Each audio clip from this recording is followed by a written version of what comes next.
대강절 아침 기도를 통해서 우리 인생에 있어서 가장 고귀한 만남이신 예수 그리스도와의 만남을 지금 살펴보고 있습니다. 그분은 우리를 구원하시고 우리를 위로하시고 우리로 하여금 삶의 낙심을 이겨내게 하시고 하나님의 선한 뜻을 깨닫게 하십니다. 그 모든 주님의 은혜의 역사가 주님과의 만남을 통해서 이루어진다 볼 수 있습니다. 자, 오늘은 그 마지막 편으로 주님과의 만남은 회복을 통해서 궁극적으로 우리를 향하신 당신의 사명을 일으키신다, 감당케 하신다라는 사실을 좀 얘기하고자 합니다. 여러분, 소명과 사명이란 말을 제가 일전에 한번 말씀드린 적이 있습니다. 소명은 부르심이라고 하는 말이죠. 가장 우선된 부르심은 구원의 백성으로 부르시는 겁니다. 우리 세상 속에 죽을 수밖에 없는 존재였는데 하나님께서 구원의 백성으로 우리를 부르셨습니다. 이것이 첫 번째 소명입니다. 두 번째 소명은 그 부르심 가운데서 하나님의 일을 감당하도록 하나님의 일 가운데 초청하시는 일꾼으로서의 또 부르심이 있습니다. 이 부르심이 두 번째 부르심이다 볼 수 있죠.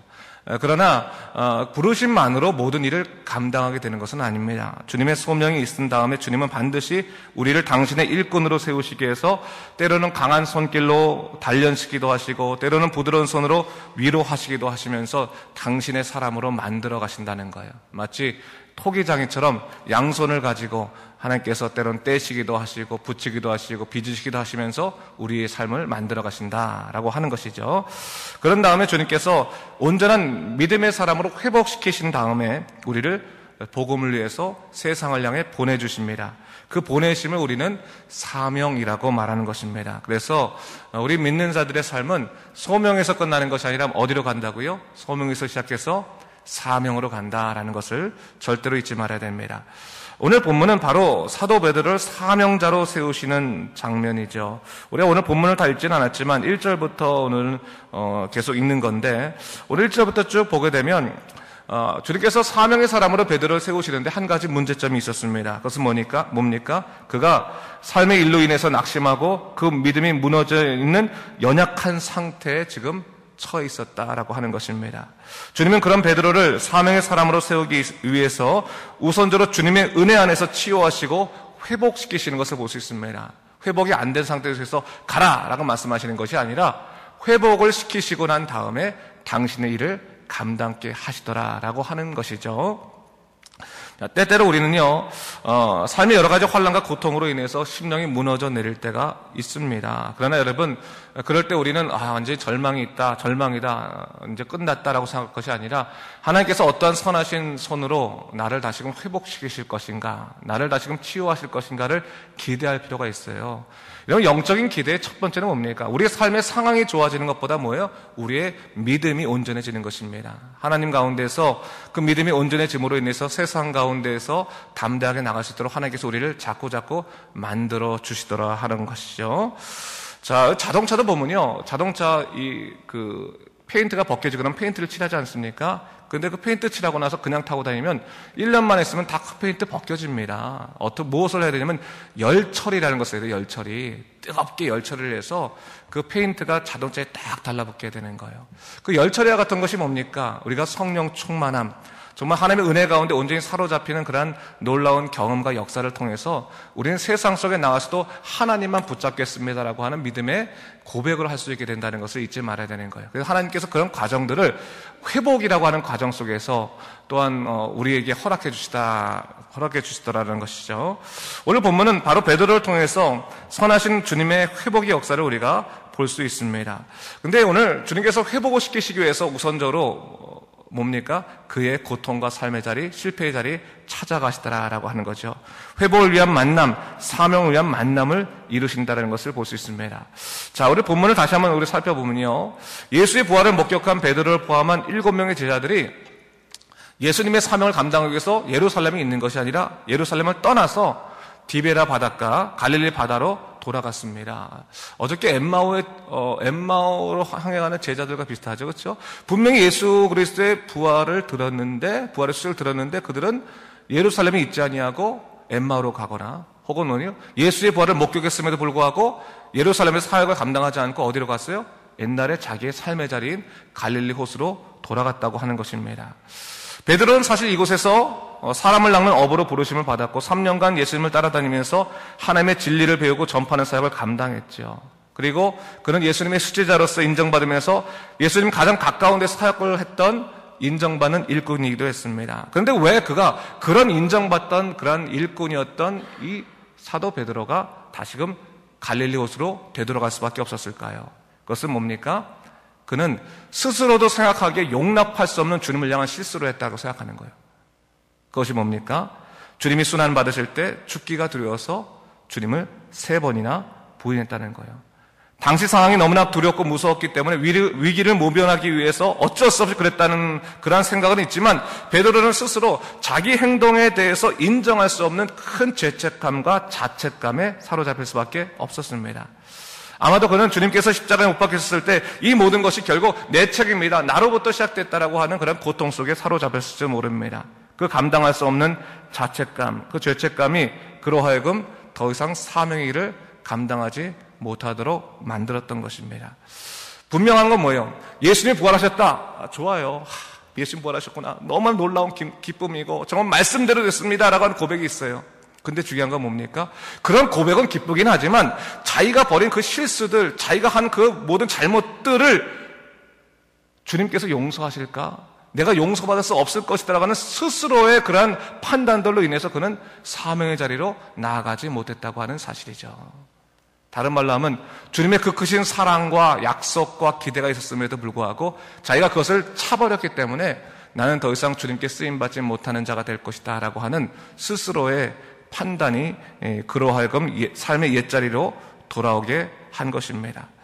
오늘 본문 3절에 보니까요, 시몬 베드로가 물고기를 잡겠다고 배를 타고 나아갔는데 참 그 안타까운 것은 뭡니까? 그가 그의 본업이었던 어업의 일까지도 그가 제대로 감당하지 못하고 있는 것을 볼 수 있어요. 어업의 일까지도. 사람을 낚는 어부로서의 실패를 하고 돌아갔는데 고기를 낚는 어부의 역할도 지금 감당하지 못하고 있다라고 하는 것이죠. 왜 그렇습니까? 그 마음에 실망감과 자책감이 그로 하여금 어떤 일도 못하게 만드는 거예요. 여러분, 영적인 능력, 영적인 힘이라고 하는 것이 참 중요한데 영적인 감동과 영적인 위로를 경험한 사람들이요, 영적으로 실패해서 세상으로 돌아가면 만족감을 줄 수 있는 그런 세상의 기쁨이라는 게 없어요. 오직 영적인 것만이 그로 하여금 새롭게 할 수 있고 일어설 수 있게 하지 아무것도 안 됩니다. 여러분, 예수님 열심히 믿고 하나님 사랑하다가 정말 세상 속에 정말 하나님의 능력 가운데 살아가다가 영적인 부분에 실패를 해서 영적인 부분에 실망을 해서 세상으로 돌아가죠. 세상의 여러 가지 것들 통해서 만족을 얻으려고 해봐요. 안 돼요. 안 돼요. 만족감이 이럴 수 없어요. 왜? 더 놀라운 영적인 기쁨들을 누려봤기 때문에 그 기쁨이 채워지지 않는 이상은 다른 어떤 것도 할 수 없는 거예요. 오늘 베드로가 이런 상태에 놓였다는 거예요. 하나님의 영적인 기쁨 속에 살아가다가 그가 모든 것에 실패했다고 생각하고 특별히 예수님을 그가 배반했다고 생각하고 그가 너무나 자기 자신에 대해서 실망해서 갈릴리로 돌아갔는데 자기의 옛날에 있던 어부 역할도 제대로 감당할 수 없는 거예요. 일이 손에 잡히지 않는 거예요. 도저히 어떻게 할 수 없는 거라. 여러분, 이게 예수 믿는 사람들이 갖고 있는 하나의 특징인 거예요.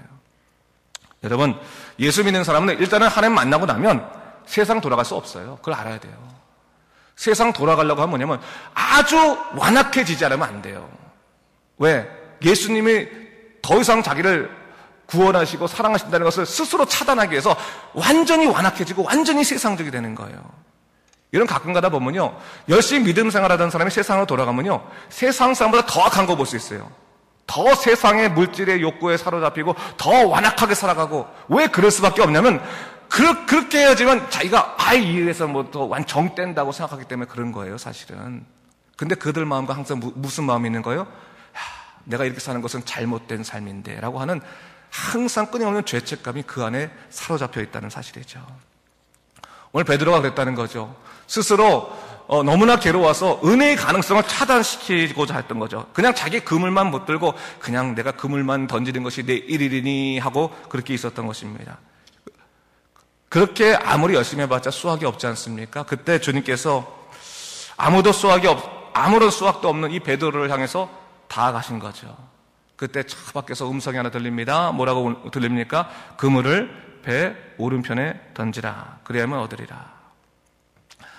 사실 어부들이, 이 베드로를 포함한 제자들이 오른편 뭐 안 던져봤겠습니까? 오른편도 던져보고 왼편도 던져보고 수없이 던져보지 않았겠습니까? 오른편을 던져봤자 얻을 수 없을 거라는 그들은 너무나 잘 알고 있었던 거예요. 근데 여러분 뭡니까? 그냥 반사적으로 오른편에 한번 던져보자, 오른편. 왼편에 던져보자, 왼편.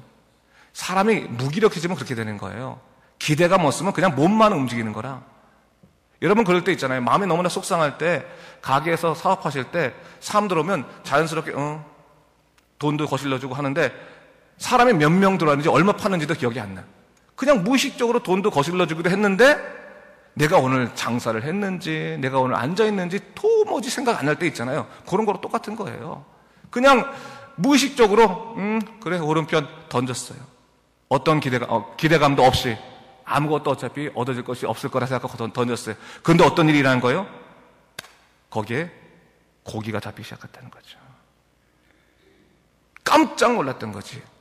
분명히 없어야지 정상인데 없는 것이 맞는 것인데 갑자기 물고기가 가득 잡히게 되면서 깜짝 놀란 거예요.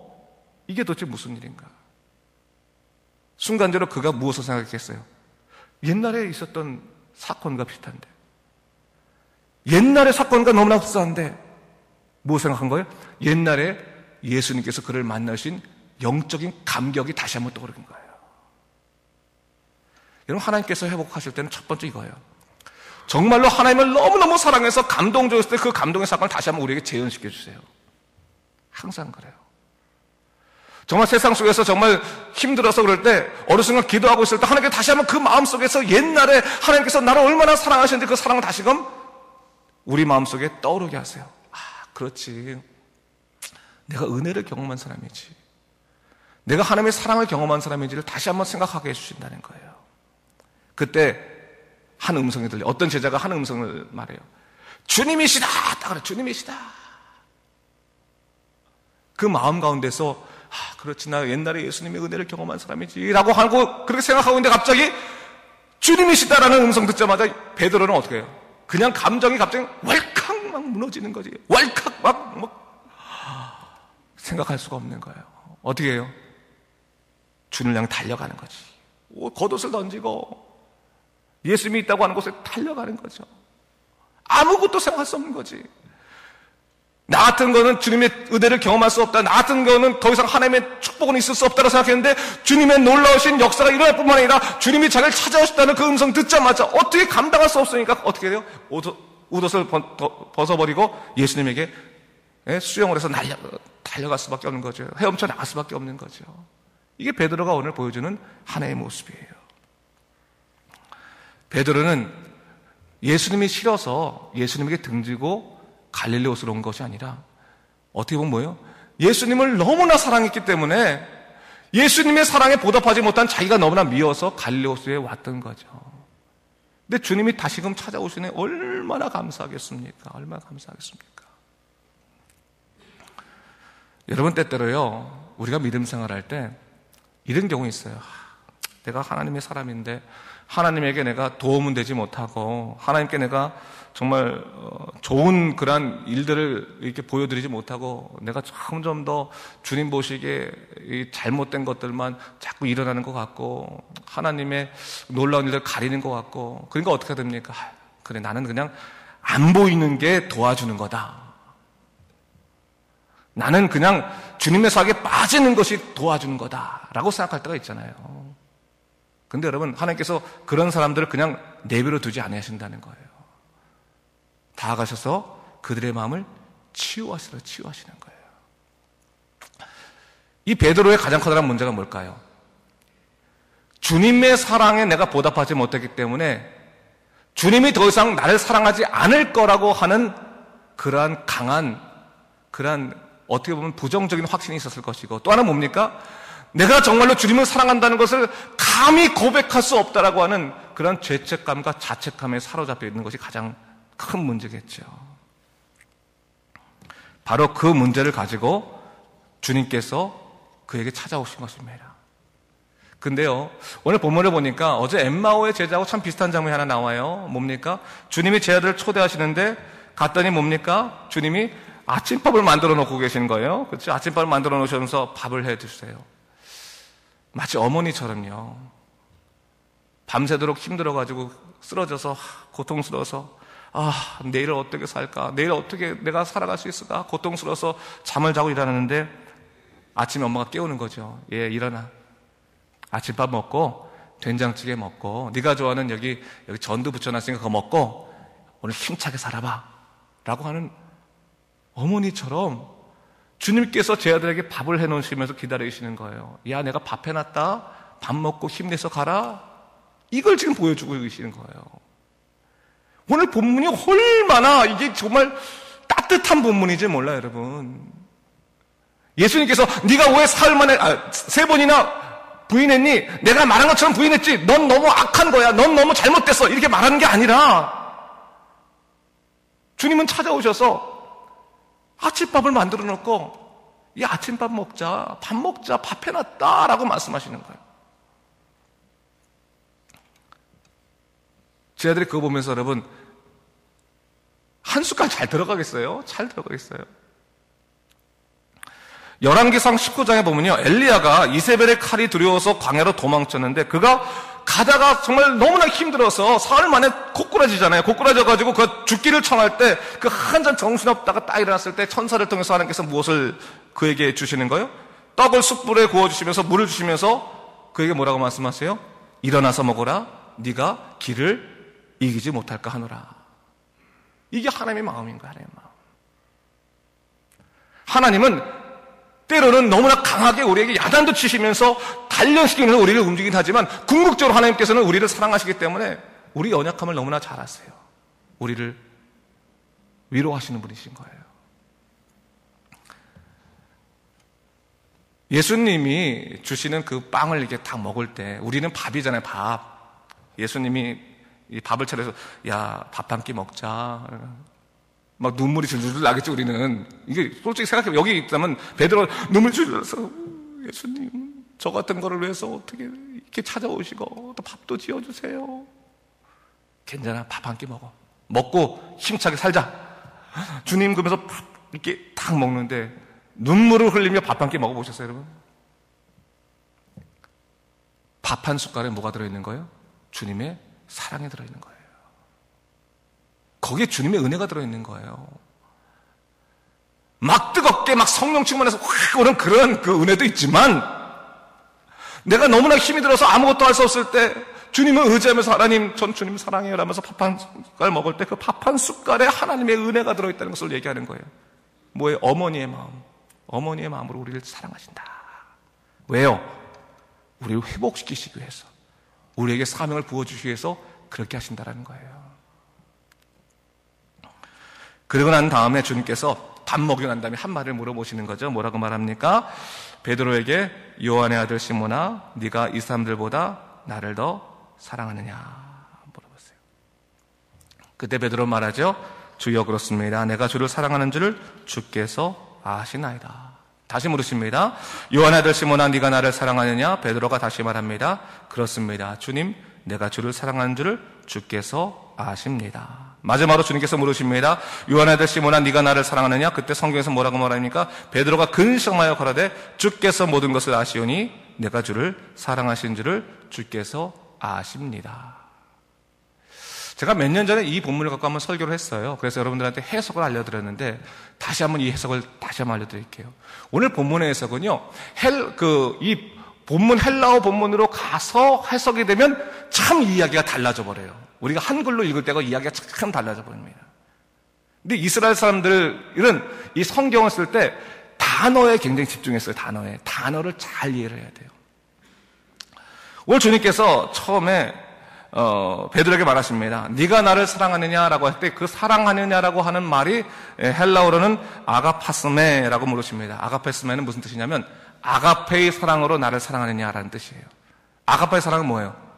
무조건적인 사랑, 신이 하는 사랑이잖아요. 어머니의 사랑, 그렇죠? 저건 무조건적인 사랑이잖아요. 주님께서 베드로에게 물으신 거예요. 너가 무조건적으로 정말 어머니가 할 수 있는 그런 큰 사랑으로 나를 지금 사랑하고 있느냐라고 물으시는 거예요. 그때 베드로가 뭐랍니까? 그가 내가 주님을 사랑합니다라고 할 때 여기서 사랑한다는 말은 아가페라는 말을 쓰지 않고 뭐라고 말하면 필로세라고 해요. 필로세입니다. 필로세는 뭐냐면 인간들이 하는 사랑을 말하는 거예요. 어떻게 보면 그냥 조건적일 수도 있고 인간들이 하는 그런 사랑들을 얘기하는 거예요. 친구로서의 우정과 같은 사랑을 얘기하는 거예요. 주님께서는 네가 무조건적인 사랑으로 나를 사랑하냐 물어봤더니 베드로는 아니요 주님, 저는 그렇게까지는 못하고 주님을 사랑하지만 필로세, 인간들이 할 수 있는 친구로서의 사랑을 할 수 있습니다 라고 물어봤어요. 주님이 다시 한번 물어보세요. 아가파스메라고 물으세요. 이 말 똑같은 거예요. 네가 부모들이 하는, 하나님이 하는 그 큰 사랑을 날 사랑하느냐라고 했더니 그때 다시금 베드로가 필로세, 저는 그렇게 못하고요 인간적인 사랑으로 그런 사랑할 수 있습니다. 주님을 사랑할 수 있습니다 라고 고백을 하는 거예요. 근데 주님께서 세 번째 물으실 때는 질문을 바꾸세요.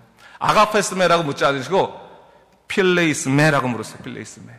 이 말은 뭐냐면 그렇다면 네가 인간적인 사랑으로 날 사랑하느냐, 친구로서는 나를 사랑하느냐. 그때 베드로가 근심하게 되는 거죠. 내가 정말로 친구로서는 주님을 사랑하는가? 내가 그 크신 사랑을 받을 자격이 있는가? 그때 그가 근심해서 다시금 말합니다. 필로세, 내가 주님을 사랑하는지를 주님께서 아십니다. 내 양을 먹이라. 그것이 하나님의, 예수님의 베드로를 향한 사명의 회복의 과정에서 일하는 거예요. 우리는 때때로 내가 믿음이 강해야지만, 내가 뭐 시간도 많고 돈도 있어야지만, 내가 여러 가지로 남들이 존경받아야지만 내가 하나님의 일을 할 수 있다고 생각해요. 여러분, 그거는 하나님 편에서 보면 되게 우스운 거예요. 왜? 인간은 아무리 능력이 있어봤자, 인간은 아무리 스스로 의로워봤자 하나님 앞에서는 모두 다 죄인이고 연약한 자일 뿐이에요. 인간의 자기의 힘으로 일하는 것이 주님의 사명이 아니라 뭐예요? 주님의 힘으로 일하는 것이 주님의 사명이에요. 그러려면 첫 번째가 뭐가 중요하냐면 주님이 나를 사랑하시고 내가 주님을 사랑한다는 것을 다시금 확인하는 것이 제일 중요한 거예요. 주님 뭐라고 말씀하신 거예요? 내가 너 친구 되어주겠다라고 말씀하시는 거예요. 오늘 본문은 사실은 내가 널 친구 되어주겠다. 주님, 저는 정말 사랑합니다. 내가 정말 온전하지 못해서 3번이나 부인했지만 주님, 저는 정말 주님 사랑합니다.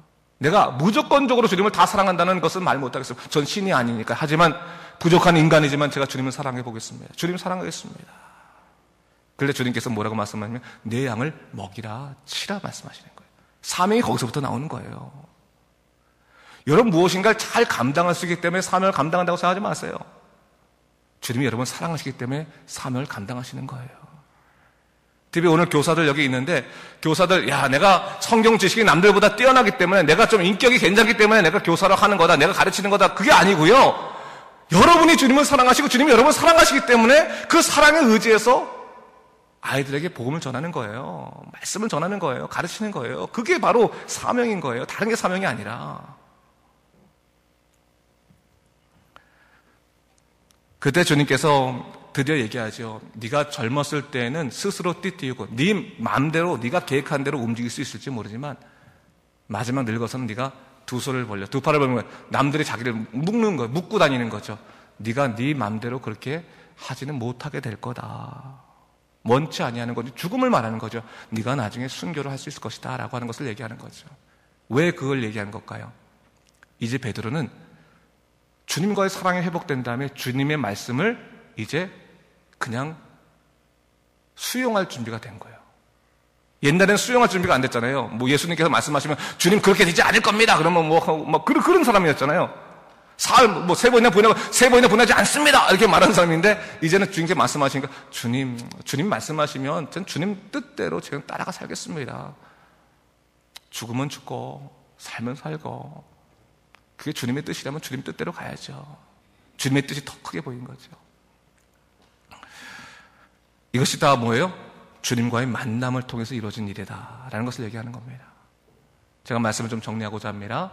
여러분, 우리 대강조 특별 아침 기도회 가난한 목자에서부터 예수님 만남 우리가 살펴보지 않았습니까? 오늘은 스스로 사명에 실패했다고 생각하는 그러한 베드로의 그러한 사명을 회복시키는 하나님의 놀라신 마음을 또 우리가 봤습니다. 그 만남의 역사가 있죠. 공통점이 하나 있어요. 뭡니까? 주님은 우리로 말하면 뭐예요? 나를 기억하시고 내게 찾아오시더라는 거예요. 내 이름이 잊혀진 것이 아니라, 내 사정이 잊혀진 것이 아니라 주님은 여전히 나를 사랑하시고 나를 통해서 일하기를 원하신다는 것을 성경은 우리에게 말하고 있는 것입니다.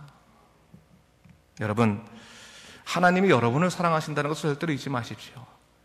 여러분이 부족해서 하나님께 온전한 사랑을 드리지 못한다 할지라도 하나님은 여러분을 사랑하십니다. 여러분을 통해서 일하기를 원하십니다. 여러분을 통해서 세상에 하나님의 놀라우신 복음의 구원의 역사가 계속 퍼져나가길 원하십니다. 그것이 여러분을 향하신 하나님의 뜻이에요. 여러분들에게도 오늘 동일하게 주님께서 물으실 거예요. 필레이스메, 아가파스메라고 믿지 않으시겠지, 그렇죠? 필레이스메, 네가 친구로서 나를 사랑하느냐? 우리는 주님, 주께서 내가 주를 사랑하는지 주님께서 아십니다. 그럴 때 주님께서 오늘 여러분 통해서 놀랍도록 이루시는 역사가 있으실 것입니다. 여러분, 사명을 잊지 마시고 매 순간 하나님의 귀한 뜻에 따라 살아가신 여러분 되시기를 주님의 이름으로 축원합니다. 기도하겠습니다.